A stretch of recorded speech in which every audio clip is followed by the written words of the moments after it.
Inikahe Duragala bab 50. Penulis Nek. Pyur. AA mengguyur tubuhnya dengan air dingin. Dia sudah tak lagi peduli dengan rasa dingin yang menyerangnya. Kepalanya terasa panas dengan kejadian yang terjadi belakangan ini. Yes, kenapa perempuan itu selalu saja salah paham? AA kembali ngedumel sambil membilas rambutnya yang dipenuhi busa sampo. Apa harus kubuktikan saja sekarang juga jika aku ini pria sejati? AA menggeram dengan penuh amarah. Kenapa nasib cintaku selalu seperti ini? Kenapa urusan cintaku tak semulus perjalanan karirku? AA kembali mendesah Pelo. Sebentar, apa karena aku selama ini terkesan acuh ketika melihatnya? Makanya dia berprasangka seperti itu. Dia tidak tahu saja seberapa kuat aku menahan gejolak hatiku selama ini. Aku harus membuktikannya sekarang juga. AA membulatkan tekadnya. Kriet, pintu kamar dibuka. Setelah AA lebih dari setengah jam mengguyur tubuhnya, AA celingukan mencari keberadaan perempuan yang tengah salah paham itu. Tapi nyatanya, setelah dia berkeliling, perempuan itu tidak ditemukannya. Perlahan, AA menutup rapat seluruh jendela kamar yang terbuka. Takut ada yang ngintip saat nanti AA sedang melakukan aksinya. Begitu pikir AA. Sebentar, kenapa lampu ini terasa terlalu terang?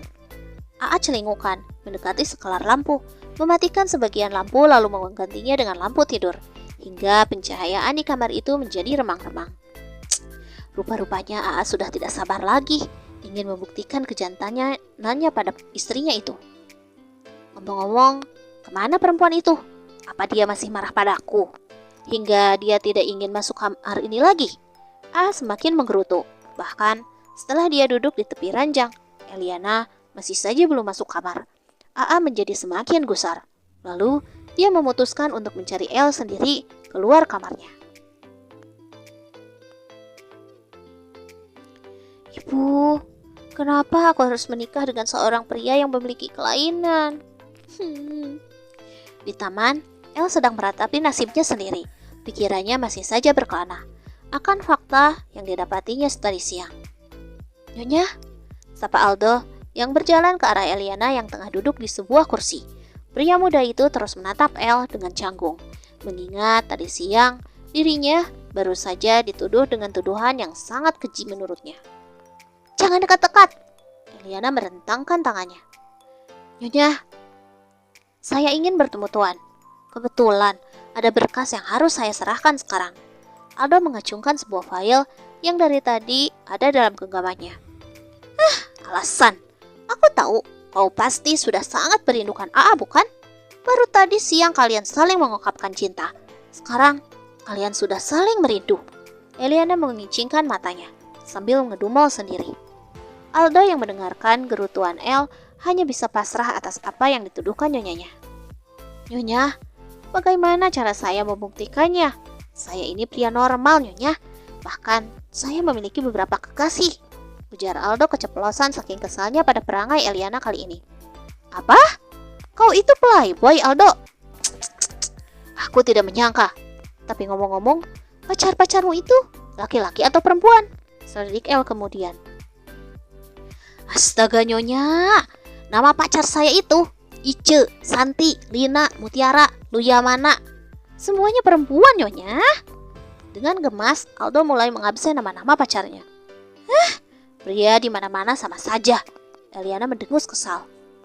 Tapi, kenapa hati kecilku masih saja berkata jika kau itu bohong? Eliana masih kukuh dengan pendapatnya. Sebentar, Eliana berjalan mendekati Aldo.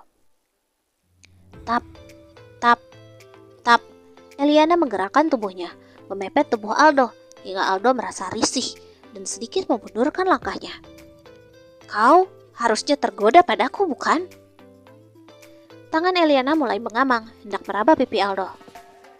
Nyonya, saya mohon, jangan seperti ini.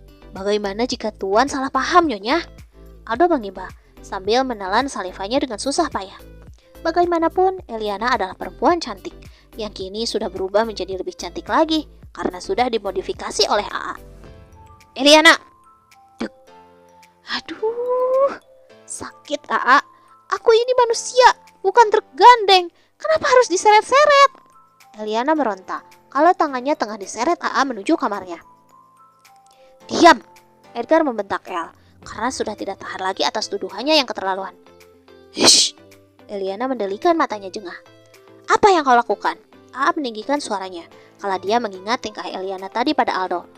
Aku hanya ingin membuktikan kalau Aldo itu masih menyukai perempuan, jawab Eliana sambil melipat kedua tangannya di dada. Oh, jadi kau butuh pembuktian? Baiklah, kita buktikan saja sekarang. AA bersiap membuka baju kaos yang tengah digunakannya. Cih, kau ini seperti yang ia saja. Eliana terkekeh, lalu melempar tubuhnya ke atas ranjang, lalu menyelonjorkan kakinya bersiap tidur.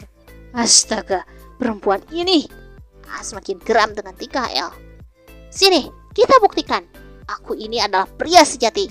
Jika aku pria kaleng-kaleng, maka tidak akan ada Ajura dan Aksa sekarang.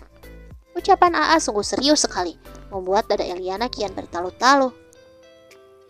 Sekujur tubuh AA sudah bergetar, tapi Eliana masih tetap mematung pada posisinya. Stres! Ayo kita buktikan. AA berangkat naik ke atas ranjang, mencoba menggapai tubuh El, yang kini sudah berbalut selimut tebal. Buktikan apa? Kau itu kan jeruk. Jeruk kok makan jeruk. Eliana menutupi tubuhnya hingga ke atas kepala dengan selimut, hingga kulitnya tak terlihat lagi. Dan itu semua membuat AA yang sudah bertelanjang dada semakin kesal saja. Hel, jangan menguji kesabaranku. AA semakin frustasi dibuatnya. Sini kamu. AA mencoba membuka paksa selimut yang telah melilit tubuh istrinya tersebut. Tidak! Terdengar suara lengkingan Eliana dari dalam selimut. Suster, aku tidak bisa tidur. Aku ingin ibu yang membacakan ceritanya. Suster adalah pendongeng yang buruk, sama seperti ayah. Di dalam kamarnya, Aksa merajuk pada suster yang sedang membacakannya sebuah dongeng. Tuan Aksa, jangan begitu dong. Suster Eni berkali-kali menguap. Kebiasaannya, dia yang membacakan dongeng, tapi dia yang merasa ngantuk. Dan tak jarang, dia malah tertidur duluan dibanding Aksa. Mungkin itulah sebabnya kenapa Aksa tidak menyukai cara suster Eni dalam mendongenginya. Yuk bobo lagi, biar suster bacain lagi ceritanya ya, rayu suster Eni kemudian.